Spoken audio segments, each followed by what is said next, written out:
Hi,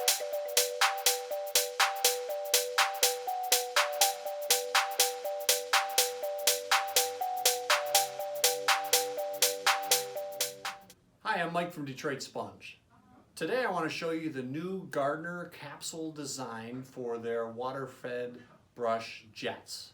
This is a new innovative system that's available in 2020, now in stock, and it basically offers you the ability to change the jets from fine pencil to regular to large pencil to fan and to wide fan with a handy tool as well as a color-coded set of jets. So we're going to take a look at that today.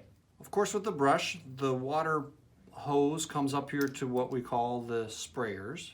This is the version that comes standard in the Gardiner brushes, and this is the Gardiner Widget tool to allow you to change the capsules. Simply insert this over the capsule, twist, and you can remove, and you could reinsert something for different purposes, maybe a large fan jet. And you put that in there, and you can resecure it with the Gardiner Widget tool. This will be the same way that you can change easily at the job for the appropriate tool. Again, there are the fine, the standard, the large pencils,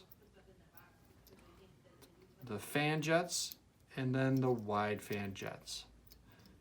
You can see all these on our website at DetroitSponge.com. Be sure to check out our Instagram and follow us on YouTube for more videos.